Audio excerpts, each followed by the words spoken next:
Hi అండి, అందరికీ నమస్తే. మై డియర్ మాన్షర్ పార్ట్ 55. అరుణ్ ఇప్పుడు ఇంత సడన్ గా ఓపెన్ అవడానికి కారణం, ఇప్పుడు అశోక్ గారి పరిస్థితి చేయి దాటిపోయేలా ఉందని అరుణ్ కి ఆయనలో వచ్చిన మార్పుని చూసి అర్థమైంది. అందుకే కష్టంగా ఉన్న ఆయనకి ఇచ్చిన మాట తప్పి విషయాన్ని బయట పెట్టాడు అరుణ్. అర్జున్ ఒక్కసారిగా అలా నేల మీద కోళ్ళ పడేసరికి అప్పటికే అరుణ్ చెప్పింది విని బొమ్మలా ఉండిపోయిన స్నేహ కంగారుగా అర్జున్ దగ్గరికి వెళ్ళి అర్జున్ గారు అంటూ కదిపేసరికి అర్జున్ దిక్కులు అదిరేలా తాతయ్య అని గట్టిగా అరుస్తూ ఉంటే భర్తను అలాంటి పరిస్థితుల్లో చూసి స్నేహ మనసు ఇంకాస్త భారంగానే మారిపోయింది.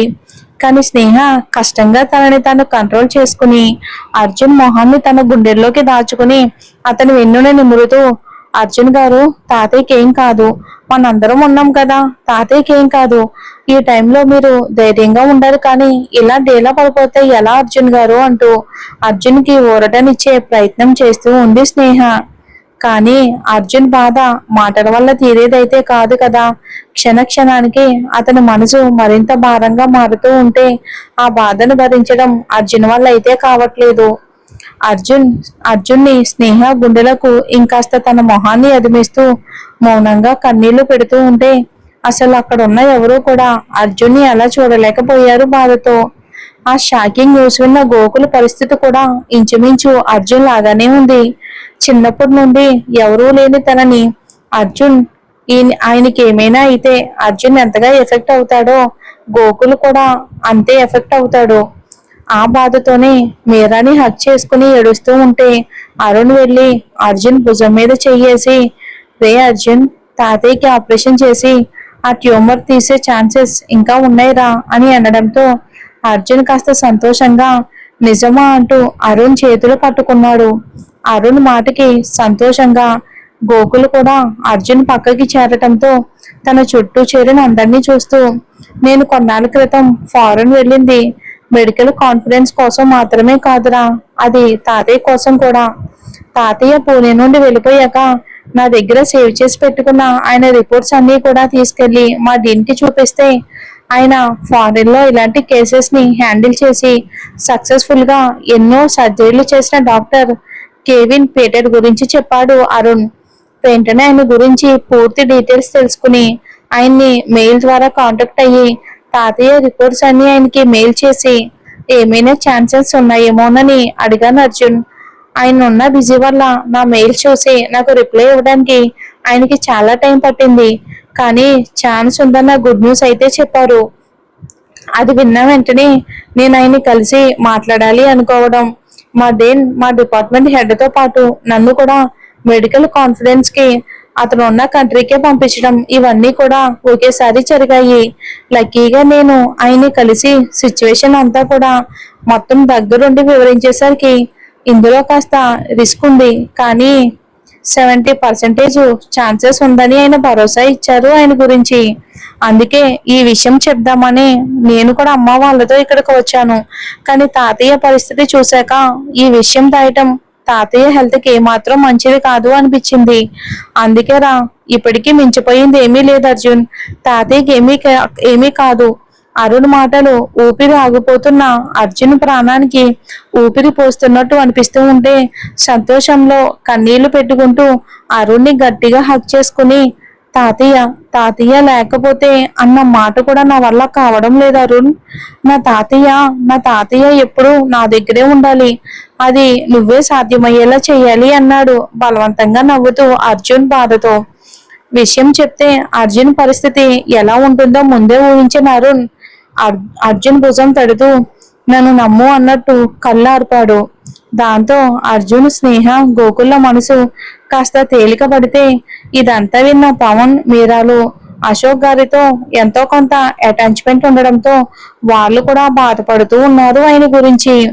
అదంతా విన్న భువన్ గారు, రవళి గారు తమ కన్నీళ్లను తుడుచుకుని, పిల్లలు ఇక బాధపడకండి, చాలు లేవండి, బాబాయ్ అంటే అశోక్ గారు వస్తే మిమ్మల్ని ఎలా చూసి చాలా బాధపడతారా, లేండి లేండి అంటూ అందరినీ బలవంతంగా అక్కడ నుండి ఫేస్ వాష్ చేసుకుని రమ్మని పంపించారు రవళి గారు. చక్రి గారు, అశోక్ గారు సరదాగా అలా పార్క్ వెళ్ళటంతో మంచి టైం అనుకుని ఆయన లేని టైంలోనే ఇదంతా చెప్పాడు అరుణ్ వాళ్ళతో.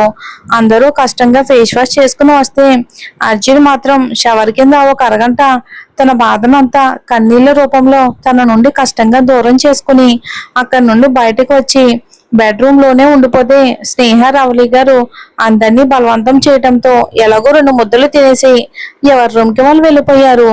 ఎవరికి వారు అలా వెళ్ళగానే స్నేహ ఒక ప్లేట్ లో భోజనం వడ్డించుకుని ఇక బాధతో శూన్యంలోకి చూస్తూ కూర్చున్న అర్జున్ని చూసేసరికి ఒక్కసారిగా స్నేహ మనసు చివుక్కుమనిపించింది. స్నేహ తనని తను తమాయించుకుని భోజనం ప్లేటు పక్కన పెట్టి బెడ్ మీద ఉన్న టవల్ తీసుకుని అర్జున్ తల తడవడం మొదలు పెట్టేసరికి ఆమె స్పర్శతో స్పృహలోకి వచ్చిన అర్జున్ స్నేహ నడుం చుట్టూ చేతులు బిగించి ఆమె గుండెల్లో మొహం దాచేసి తాతయ్య నాతోనే ఉంటారు కదా స్నేహ అని అడిగాడు కష్టంగా మాటలు కూడా తీసుకుని. అర్జున్ మాటలు ఎంత కష్టంగా వస్తున్నాయో ఆ అర్థమైన స్నేహ కష్టంగా తన కన్నీళ్లకు ఆనకట్ట వేసి తన గుండెల్లో ఒదిగిపోయిన అర్జున్ తల నిమురుతూ అన్నయ్య మాటల మీద దేవుడి మీద నమ్మకం ఉంచండి అర్జున్ గారు. తాతయ్యకి ఏమీ కాదు. తాతయ్య ఎప్పటికీ మనతోనే ఉంటారు. మన పిల్లలను కూడా తాతయ్య మిమ్మల్ని పెంచినట్టే ఆయన భుజాల మీద ఎక్కించుకుని ఆడిస్తూ పెంచాలి కదా మరి అని అనేసరికి అర్జున్ కన్నీళ్లతో నవ్వుతూ స్నేహ గుండెల మీద ఒక ముద్దు పెట్టి ఆమెను తన ఒడిలోని కూర్చోబెట్టుకుని ఆమె నుదుటికి తన నుదురు ఆనించి మొండిగా రాయిలా బ్రతుకుతున్న నాకు తాతయ్య గోకుల్ నువ్వు ఎంత ముఖ్యమో నీకు తెలుసు కదా అని అడిగాడు. ఆ ప్రశ్నకు స్నేహ చిన్న చిరునవ్వుతో అర్జున్ ముక్కు మీద చిన్న ముద్దు పెట్టి తెలుసు అన్నట్టు కళ్ళు ఆర్పడంతో నా మనసు తాతయ్య ఆప్యాయతకు గోకుల స్నేహానికి నీ ప్రేమకు బాగా అలవాటు పడిపోయింది. మీ ముగ్గురిలో ఎవరు లేకపోయినా నేను బ్రతకలేను స్నేహ. ఎందుకంటే నాకంటూ ఉంది మీరే. మీ ముగ్గురే నాకు కావాలి. ముగ్గురు కావాలి అని అన్నాడు ఆమెను హత్తుకుంటూ. అర్జున్ పైకి అలా ఉన్నా అతని లోపల అగ్ని పర్వతం బద్దలయ్యింది అని అర్థం చేసుకున్న అతన్ని బ్రతిమాలి బుజ్జగిస్తూ ఎలాగో భోజనం తినిపించి తన ఒడిలో పడుకోబెట్టుకుని అర్జున్ కి ధైర్యం చెప్తూ జో కొట్టేసరికి ఉదయం నుండి తన మనసు తట్టుకోలేని నిజం తెలుసుకుని బాగా అలసిపోయిన అర్జున్ తొందరగానే నిద్రలోకి జారుకున్నాడు. తలను పిల్లో మీదకు అడ్జస్ట్ చేసి ప్రేమగా అతని నుదుటిపై ముద్దు పెట్టి అక్కడి నుండి అరుణ్ రూమ్ లోకి వెళ్ళింది. ఆమె వెళ్ళేసరికి ఆమె కోసమే ఎదురు చూస్తున్న అరుణ్ స్నేహ రావడం చూసి ఆమెను తీసుకెళ్లి బాల్కనీలో ఉన్న చైర్లో కూర్చోబెట్టి ఆమె కోసం అక్కడే పెట్టి ఉంచిన భోజనం తినిపిస్తూ తాతయ్యకి ఏం కాదురా. ఈ టైంలో నువ్వెంత స్ట్రాంగ్ గా ఉంటే అర్జున్ అంత ధైర్యంగా ఉండగలుగుతాడు. నువ్విప్పుడు అర్జున్ బలం మాత్రమే కాదు బలహీనతవి కూడా. అలాంటిది నువ్వు ధైర్యంగా లేకపోతే ఈ ఇంటి పరిస్థితి, అర్జున్ పరిస్థితి, తాతయ్య ఆరోగ్య పరిస్థితి ఎవరు పట్టించుకుంటారా అని అడిగేసరికి అప్పటి వరకు బిగబట్టిన కన్నీళ్లకు స్వేచ్ఛనిస్తూ అరుణ్ని భుజం మీద తలవాల్చేసింది. నాకు చాలా భయంగా ఉందన్నయ్య. అర్జున్ గారిని అలా చూస్తూ ఉంటే ఇంకా భయంగా ఉంది. నిజంగా తాతయ్యకి ఏమీ కాదు కదన్నయ్య అని అడిగింది. ఆమె ప్రశ్నకు అరుణ్ చిన్న చిరునవ్వుతో తాతయ్య కేసుని నేను ప్రొఫెషనల్ గా మాత్రమే హ్యాండిల్ చేయట్లేదురా, పర్సనల్ గా కూడా డీల్ చేస్తున్నాను. నన్ను నమ్ము. తాతయ్య ప్రాణానికి నా ప్రాణం అడ్డేసైనా కాపాడే బాధ్యత నాది అని మాటిచ్చాడు అరుణ్. అరుణ్ మాటలకి స్నేహ మనసుకి కాస్త ప్రశాంతంగా అనిపించడంతో నెమ్మదిగా కళ్ళు మూసుకుని అలాగే అరుణ్ భుజం మీద నిద్రపోయింది. అప్పటికే స్నేహకు తినిపించడం అయ్యి ప్లేట్లోనే హ్యాండ్ వాష్ చేసుకుని అరుణ్ స్నేహ నిద్రపోవటంతో ఆమెను జాగ్రత్తగా తన చేతుల్లోకి తీసుకుని అర్జున్ స్నేహాల బెడ్రూమ్ లోకి తీసుకుని వెళ్ళి అర్జున్ పక్కనే తనని జాగ్రత్తగా పడుకోబెట్టి ప్రేమగా ఆమె తల నిమిరి నిద్రలో కూడా కలతగా ఉన్న అర్జున్ మొహాన్ని క్షణం పాటు అలాగే చూస్తూ అలా ఉండిపోయాడు అరుణ్. తర్వాత అర్జున్ స్నేహాలిద్దరికీ కలిపి బ్లాంకెట్ కప్పి లైట్ ఆఫ్ చేసేసి తిరిగి తన రూమ్ కి వెళ్ళిపోయాడు అరుణ్. అరుణ్ చెప్తున్నట్టు ఆపరేషన్ చేస్తే ఆయన బ్రతుకుతారా? మరి ఏం జరుగుతుంది అనేది తర్వాత ఎపిసోడ్ లో చూద్దాం.